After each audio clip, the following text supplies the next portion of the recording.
You're listening to the Author Stories Podcast, bringing you the story behind the stories and the storytellers. Margaret White, Terry Brooks, Sheena Kamal, Matthew Quick, J.T. Ellison, Walt D. Williams, Brad Thor, Corey, Dr. O, Brandon Sanders, Robin Mom, Ernest Klein, Jim Butcher, Sherwin Harris. Visit hankgarner.com for archives of all the shows. Today's guest is Trudy Truitt. Authors. I have a fantastic new service to tell you about. It's called PubSite. PubSite is a service to help you build your very own website, your home on the web, where you can promote your work and give your fans a place to connect with you. PubSite is a website platform that allows every author, regardless of budget, to have a great-looking professional website developed by the book marketing professionals at FSB Associates. PubSite is the new, easy-to-use DIY website builder developed specifically for books and authors. Whether you're an author of one book or 20, or a small publisher, PubSite allows you to build, design, and most importantly, update your website pain-free. No need to be dependent on a designer or webmaster to make a small but costly change to your website. Save the money and do it yourself. PubSite is the best platform for authors because it's a book-centric platform. PubSite was built just for authors and small publishers. Every design, feature, and layout is book-centric. They have customized designs for you to use. It's easy to build. No coding or HTML is necessary to create a stunning, professional-looking website with all the features you want. Get a custom domain name, yourname.com. It's simple to update. You can add all of your books, add a blog and a book tour, sell from any retailer, manage your email list and social media, and even do e-commerce. Build your website with a 14-day free trial, then pay just $19.99 per month, which includes hosting. And we offer packages starting at $499 to set up the website for you. Pub-site.com, the place to help authors find their home on the web.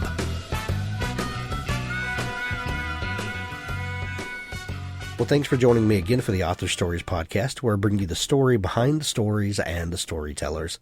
Today, I'm super excited to have Suzanne Redfearn on the show with me today. She has an amazing new book. It's called In an Instant, and if you are one of the seemingly millions of people that got to read In an Instant as an early Amazon Prime release, you love this book as much as I do. Welcome to the show, Suzanne. Thank you. Thank you for having me. Yeah. Suzanne, I begin each show with the same question, and that question is, what is your first memory of wanting to be a writer or storyteller? Oh gosh, you're not going to love this answer because I actually had no idea I wanted to be a storyteller until I was in my late 30s, mostly because it just seemed like it was like saying I wanted to be an astronaut. It just seemed like a far out profession for me. But architecture, I'm an architect prior to being an author, and architecture took a turn for the worst in 2008. And I had a lot of creative energy. I had an idea for a story, and I thought, I'm going to write that novel that everyone says they're going to write. And I sat down and I just discovered that I love storytelling. And that's kind of how it all began. But it wasn't like a childhood dream. It was something that I discovered in my 30s. That is so funny. And I love those kinds of stories. A lot of people have these stories of, well, when I was 4 years old, I was binding books, and, just it was always going to be that way. And, some of us don't come to it that way. And everyone's story, is valid and has worth. And I love hearing all the different flavors. With the economic downturn that happened in 2008, architecture is a portion of the industry that I never thought about taking a hit. But I guess no one was wanting to build then, huh? Yeah, exactly. Basically it pretty much shut down for a lot of people. And for me, I had kids at the time, so I was doing it somewhat part-time anyways. And so it just dried up. And then, I mean, I love being home with my kids. I'm certainly not feeling sorry for myself, but I did have a lot of this creative energy. And actually, I just had an idea for a story. I was sitting down with a girlfriend. We were having dinner, and I always blame my writing career on having 2 glasses of wine. I'm a lightweight, and we were talking, and we had our little, 2 glasses of wine, and she went home, and I was like, oh, I have this idea. And I think without that like lack of inhibition, I would have never sat down and thought, gee, I can write something. And I started to write, and I wrote that night until 3 a.m. and I just was hooked. I was like, this is so much fun. Yeah. 2 glasses of wine, the creative Yeah, lubricant. my entire career is blamed on that. I love it. That is so funny.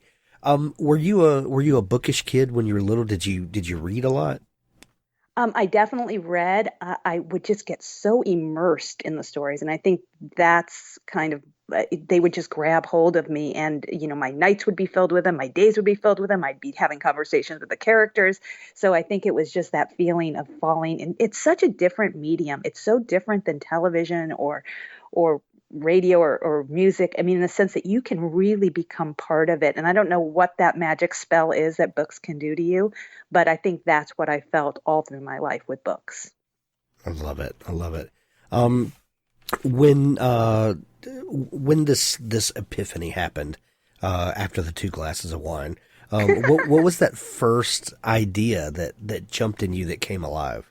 Okay, so this is crazy. So my girlfriend who wanted to be a screenwriter, I blame this on her as well. She was telling me this idea about, I don't know if anybody remembers this movie, but back in the 1950s, there was a movie called Belle de Jour, and it was starring Catherine Deneuve, and it had French subtitles, and it was about this desperate housewife. This was before Desperate Housewives, by the way, who she wasn't even desperate. She was just a bourgeois housewife who was very torn in her inner life. Like there was this internal dilemma, and she went off and worked as a prostitute and living this duplicitous life. And I was talking to my girlfriend, we were laughing, we're in our late 30s, and, there was all this stuff going on with our friends. And we were saying this could so happen today. And I remember thinking, oh my God, that story could be written today, 50 years later, 58 years later. And I just sat down with that idea of, a desperate housewife and what she might do outside of her, like, typical life. And, the story came out lousy. It was my first novel, but it was really fun to write. For sure. Oh man, did it, when you started, did it just pour out of you? It poured out of me. And to be honest, I think that is seriously just, I'm so afraid it's going to run out, but it's honestly something that I was handed down by my grandfather, and I am so grateful for it. It's the gift of storytelling. I don't really get the writer's block. I start a story and I just become obsessed with it and starts spilling out of me. Tell me about your grandfather. Why do you say you get it from him? Well, I love my story of my grandfather. He was a milkman in the Bronx, had 4 kids, never graduated high school, and yet there was a poet in him. And I have an entire sheath of about 100 pages of poems that my grandfather just, he's a milkman. He's a humble milkman who never got a high school diploma, and yet he felt compelled to write these wonderful, kind of whimsical folklore poems. And I thought, that's it. That's that feeling of you have to put it out, the story. And I think that's where I get it from. Oh, I love that so much. It's in your genetics. It's just got. That's almost what I feel. Yeah, it's got to come out somewhere. So you work as an architect. This is a creative endeavor that very few of us get to, play in and exercise. I'm always fascinated by the intersection between creative pursuits. Do you feel like being an architect and learning to think about making things that don't exist and creating spaces in your mind and then, ultimately transferring those to paper so that someone can then take your dream and make it a reality? Do you feel like there's an intersection anywhere between that kind of pursuit and storytelling? Without a doubt. And, I don't know if it's just my personal journey that's led me in this weird kind of symbiotic thing between the two. But I don't know, again, if I could be an author without having learned the discipline of being an architect. There's, in winemaking, it's called terroir, which means that the specific vineyard that creates a wine has certain characteristics that give the wine its special character.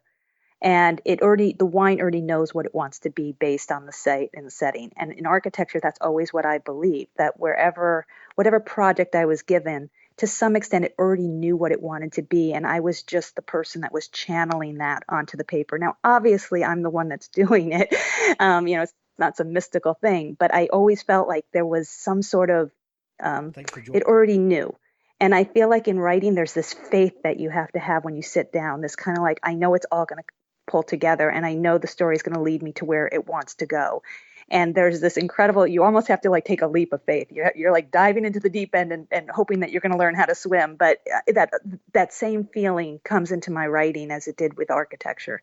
And somehow it all seems to figure itself out. Oh man, that's so much in what you just said that I want to just kind of roll around in for a minute.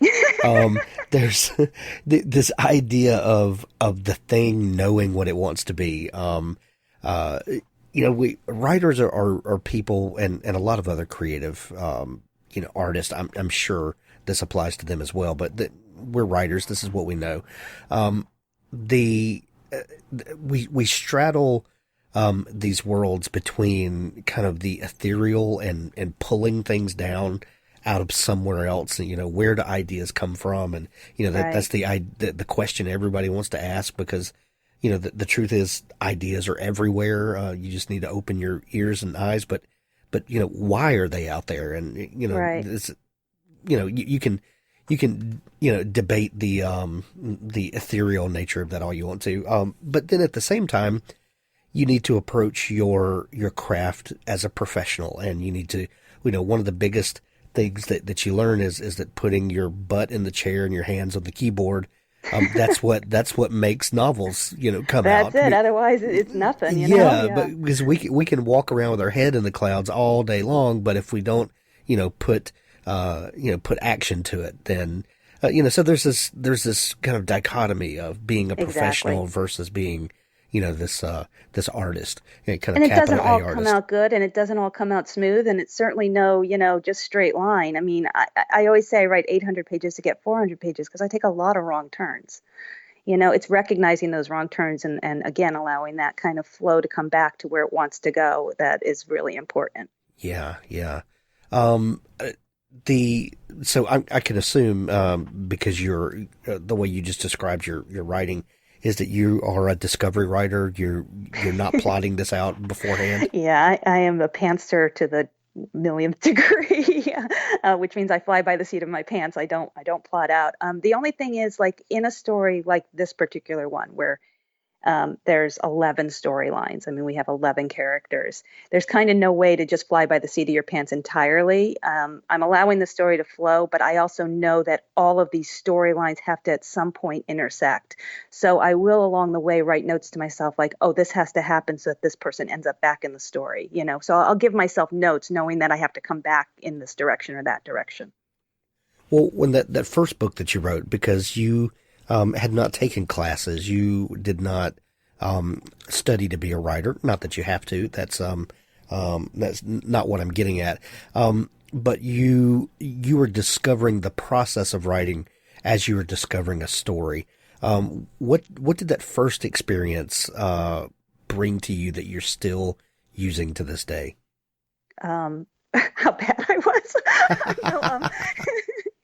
You do have to learn your craft. I mean, that's definitely, and I did not, you're right. I did not study writing. The last thing I wrote was my architectural dissertation. So, this was really foreign to me. And I think,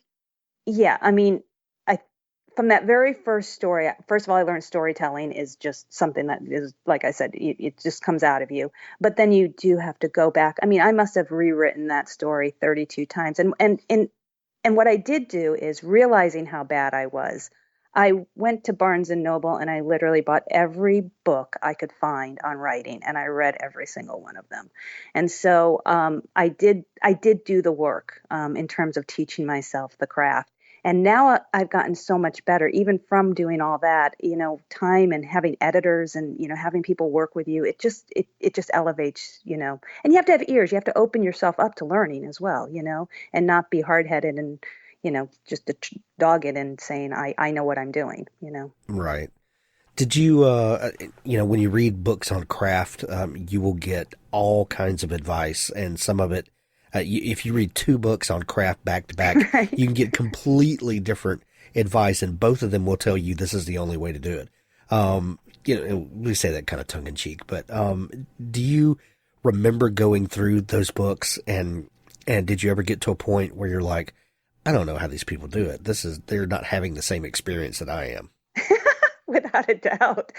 But if you do read all of them, you kind of find what, like, especially when it comes to like character. I remember reading certain things on character. I'm like, oh, that makes so much sense. Like the idea of that you can have that your bad guy should be sympathetic. The really good writers, it's you understand the antagonist as much as you understand the protagonist. And I remember reading these books, and it took a while for that to sink in, that the bad guy isn't just the bad guy, that they should be complex. And it's that kind of layering that when you read from the good writers, what the craft that they put into their books, you kind of go, oh, okay, the light bulb goes on. And then you go back to your own work and you go, oh yeah, that was pretty much a cardboard character that I did. Let me see if I can actually give him some understanding. Well, and that first story that you wrote had to be a great lesson in character, because if you're taking a person who winds up in prostitution, Right. which is typically frowned upon in most culture, but you give us as the readers a reason to walk in her shoes, and then to understand the struggle, and then go on a journey with her because of that. That's a completely different experience than just painting a picture of a woman standing on a street corner. That's very No, without different. a doubt. You absolutely need to understand her desperation, and she is very desperate. I mean, not in the Desperate Housewives way, but in this is her. She's at a dire point in her life when this happens. This is a turning point that you almost feel like there's no choice. She's been painted into a corner, and that's the craft right there. Is I can have the idea in my head, but if I can't paint that picture, if I can't make the reader feel her absolute desperation and lack of choices, then I haven't done what I need to do in order to tell this story. Even if I feel it in my head, even if I know this is the story, but I have to somehow then convey that on the page convincingly. And that's really hard to do. And that's where the craft comes in. Right. Did that first book get published? No, but that first book, it was a really good premise, and it got me my first agent, and it got me my third agent. So I thank goodness for that. It was called Dirty Little Secrets, and it it's again probably the reason I'm here is because that book, it wasn't able to sell to publishers because it was out of the box and it was a little gritty, but it did get me my first agent and my third agent. That's incredible. And my third agent ultimately sold my first book, which was Hush Little Baby. Nice. Which brings us to today, when your brand new book, In an Instant, is out, and like we alluded to in the introduction there, this book launched for sale to everyone with 3,000 5-star reviews on Amazon. This is an amazing book. No prostitutes that I remember in the reading, but tell me about where this book came from, and what was the kernel of the idea that kicked this off. It was so remarkable. And I really do believe, like you were talking about, I kind of feel like story ideas are gifts from wherever they're from, but you grab onto the tail of the tiger and you hold on for the ride.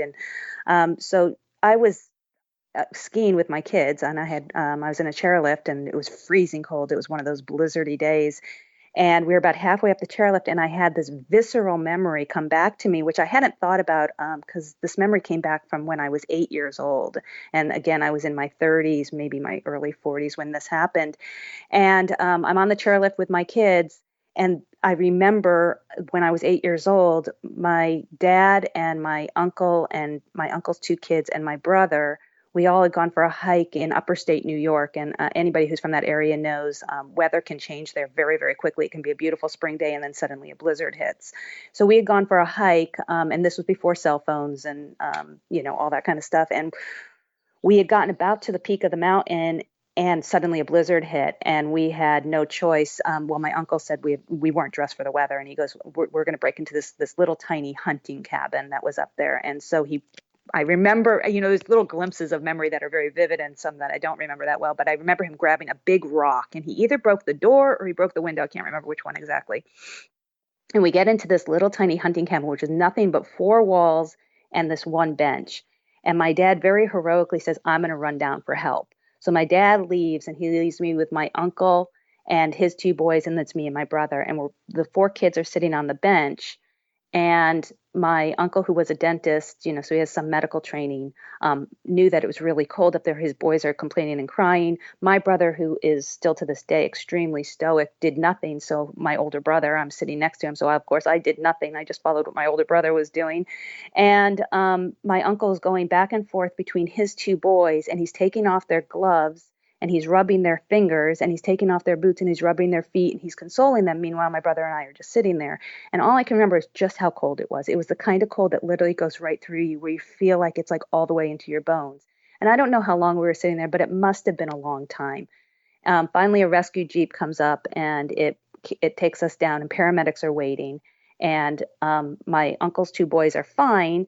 And meanwhile, I have what's called Frostnip, which means when they took my mittens off, the surface of my hands had been frozen. But it hurt a lot when they reheated them, but my hands were fine. But I was sitting next to my brother, and they had to cut his gloves off because they had frozen to his hands, and he had first-degree frostbite. And even now I'm tearing up. But it was very traumatic for me because, first of all, I couldn't believe how much worse his hands were than mine. And as a kid, I was only 8 years old, so I didn't really think about it at the time, that what my uncle had done or not done. And, I remember him talking to the reporters, because there were news reporters there, and he was kind of saying, he was kind of laughing about it, like, wow, that was quite an adventure kind of thing. So on the chairlift, when that memory came back to me, suddenly I was like viscerally angry about, how my uncle had acted. And this idea came to me of how much should we trust someone else to look after our children. Here my children are on either side of me. And I'm thinking, how many times have I let my kids go off with friends, just having this kind of belief that they would take care of my kids the same way that I would, that they would take care of their own. And that's how the premise of the book came about. That visceral feeling, I don't know how many times there's been a story idea that kicked off from, a flare-up of emotion like that, or a memory that just comes in so vivid. How did you hold on to that? Or was this a challenge at all? I think some of the things that we worry about most as storytellers is when this kind of fleeting moment of inspiration comes, how do we make sure we don't lose that? You're on a chairlift and this happens to you. How do you make sure you hold on to that? Oh, I was so excited about that idea. That one wasn't going anywhere. No, so, we finished our vacation, but, I knew that was a good morsel of, now I didn't know where I was going with that. That was just a big idea, how much you trust someone else to look after your children. Right. And then I just, starting with that morsel of, being stuck in the snow, I just started to write. And when I get it, my poor family, when I get started on a story like that, grabbing hold of the tail of the tiger, I forget their names. It's like, for those first, couple of weeks until I can get the idea kind of started and going, it's pretty intense. Well, at what point did the character of Finn come into the story, and tell me about you've got this big idea and this emotional response to a big idea, but how does that come into focus and actually, characters form around it? Yeah, Finn is a little bit based on my daughter, just in terms of like athleticism, personality, and that kind of thing, and you tend to draw from things that you see in around. And I think the reason I ended up writing in that perspective, honestly, is because of how it was inspired. I'm sitting in this chairlift and I'm looking back on the experience, almost in an omniscient view. And I think that's why it got written the way it got written. I don't have any other explanation for it, except for that the way that the story came to me was in a very much like me looking down on the scene from a different perspective than when I was actually in the perspective, if that makes sense. When I was 8 years old, it was me looking back on that little girl and my brother. And so I think that's why she became this omniscient narrator. And it turned out to be a wonderful gift because she was able to see so much more than I think if I had written it in any other perspective. Yeah, and the omniscient narrator is something that we don't get to see a whole lot in literature anymore. There's this kind of first person or third person narrow view, but this idea of someone who's seeing everything. I really love the tone that sets for this book. Thank you. Yeah. Well, and the unexpected wonder of it was that I had no idea was going to come out is obviously if you have a dead narrator, there's a whole perspective on death and mourning and grief, and that I had no anticipation was going to come out in this book, and it has actually turned out to be one of the more powerful things of this novel being released is how many people have reached out to me that have lost loved ones, and Finn has somehow brought them some sort of healing or comfort because they want or they do believe that their loved ones have stayed with them or would want to be seen in the way that Finn wanted to be seen. And it's really been a blessing from this that I did not anticipate. When you had the idea of having this dead omniscient narrator, were you ever worried at all about not being able to bury the lead? I mean, you kind of you kind of know a lot of what's going to happen in this situation. How did you? What tools did you use to keep suspense wrapped up and to keep people engaged in the story? I think it doesn't matter that you know that piece because the story isn't really about her death. The story is about the ramifications of the decisions that these people made in a moment of extreme tragedy and terror, and then living in the aftermath of that and somehow coming to some sort of healing. I mean, there are, 9 survivors from this, and each one of them has to deal with the decisions they made. And I think that's the story. So while the catalyst is, this accident and her death, that all happens in the first 50 pages.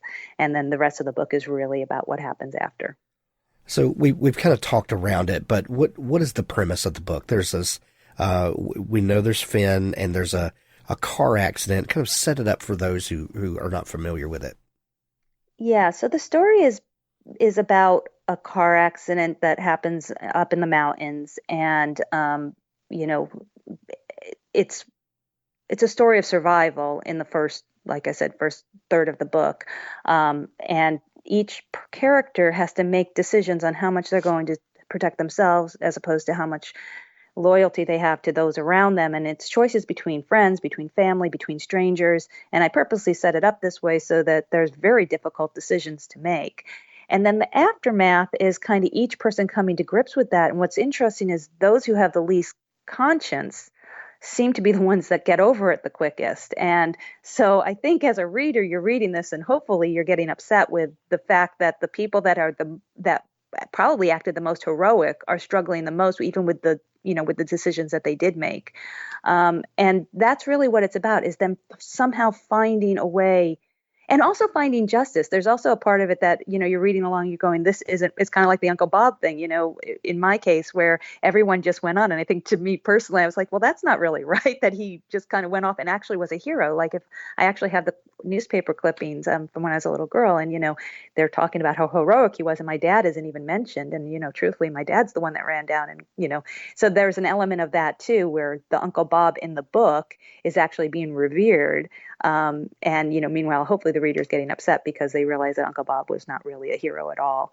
And so that's kind of where the book is. And then, it's Finn's journey as well. It's, Finn dies in the accident. That hopefully that's not too big of a spoiler for people.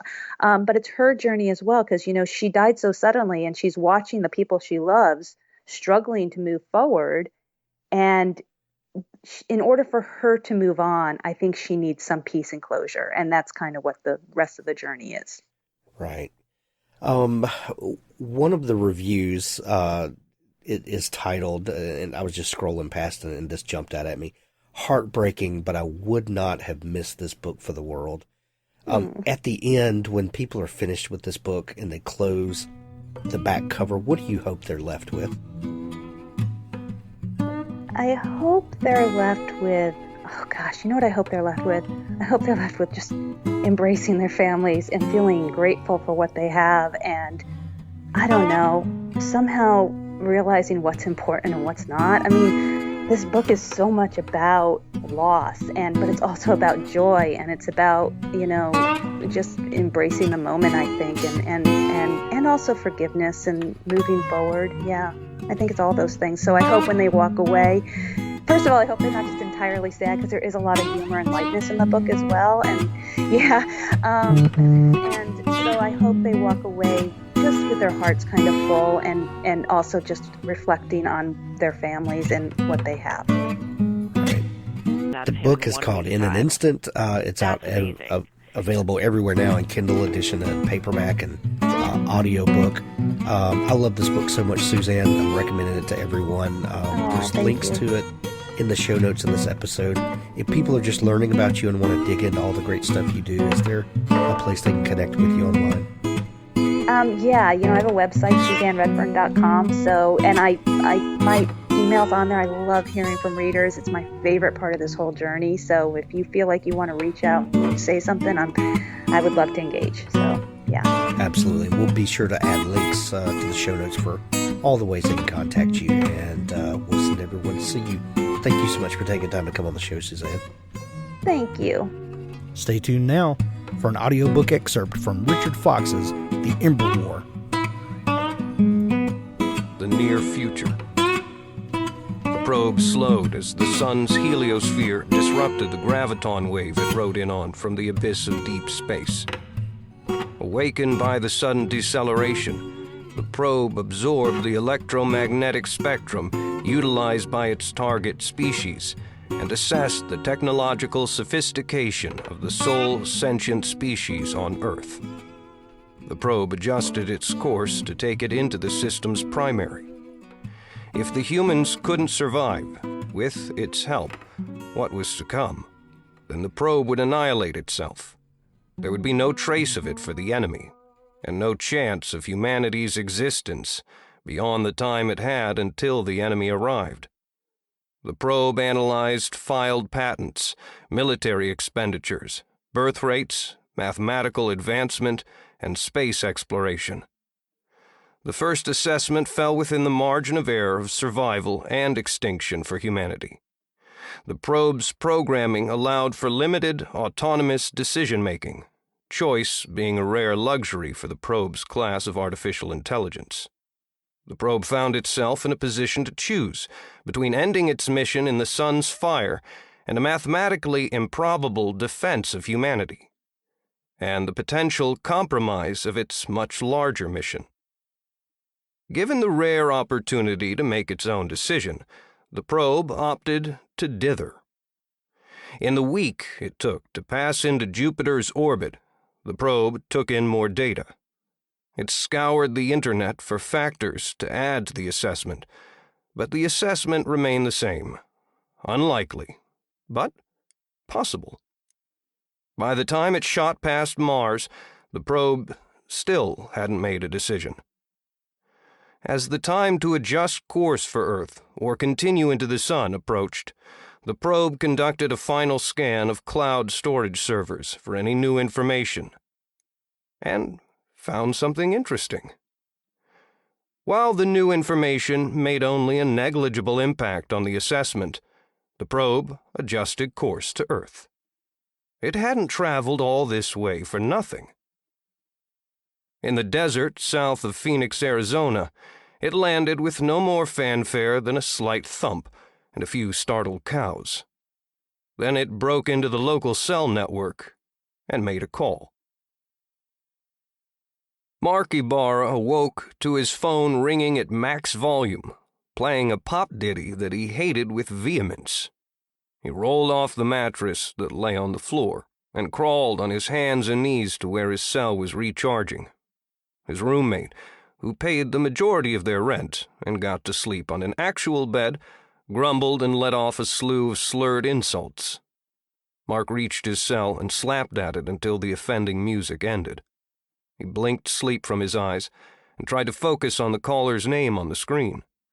The only people who'd call at this ungodly hour were his family in Basque country, or maybe Jessica in his applied robotics course wanted a late-night study break. The name on the screen was Answer Me. He closed an eye and reread the name. It was way too early, or too late, depending on one's point of view, for this nonsense. He turned the ringer off and went back to bed.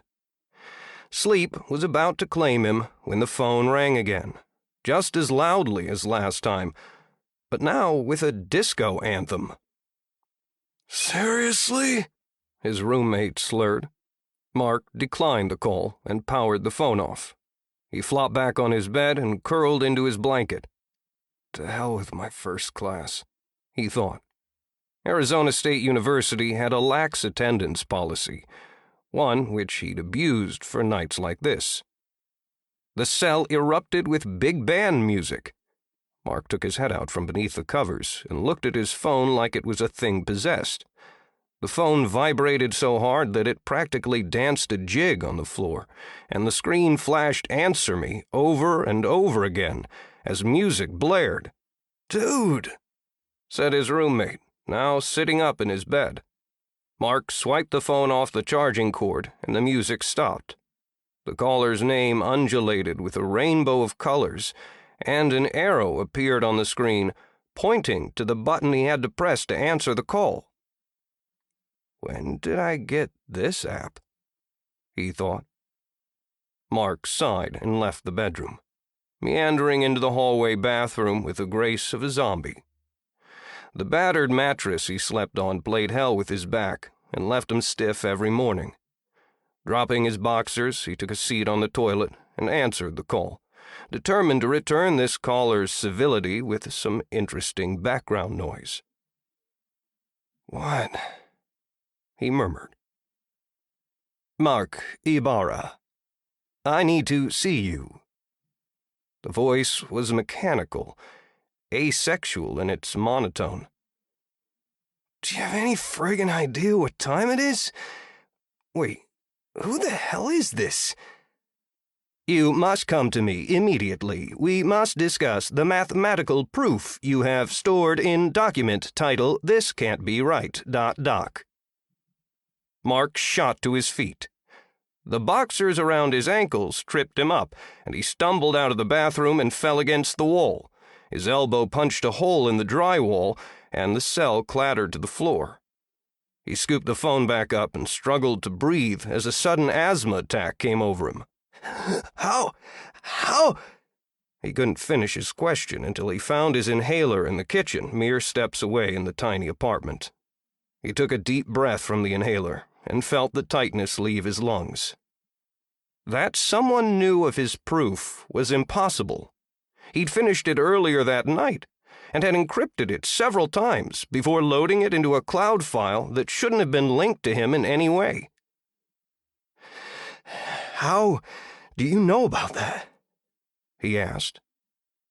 "You must come to me immediately. There is little time. Look at your screen," the robotic voice said. His screen changed to a map program, displaying a pin in an open field just off the highway, connecting Phoenix to the suburb of Maricopa. "Come. Now." Mark grabbed his keys. An hour later, his jeans ripped from scaling a barbed wire fence, Mark was surrounded by desert scrub. The blue of the morning rose behind him, where his beat-up Honda waited on the side of the highway. With his cell to its... Some things you write now, do they differ in the writing process from plants? Looked a lot like benign mesquite trees in the darkness. A Native American casino in the distance served as his North Star, helping him keep his bearings. "You're not out here, are you? I'm being punked, aren't I?" he asked the mysterious caller. "You are 9.26 meters to my east-southeast. Punk, decayed wood, used as tinder. Are you on fire?" the caller said. Mark rolled his eyes. This wasn't the first time the caller had used the non-standard meanings of words during what passed as conversation between the two. Mark had tried to get the caller to explain how he knew about his theorem and why they had to meet in the middle of the desert. The caller had refused to say anything. He would only reiterate that Mark had to come quickly to see him, chiding him every time Mark deviated from the provided driving directions. "If you're so close, why can't I see you?" he asked.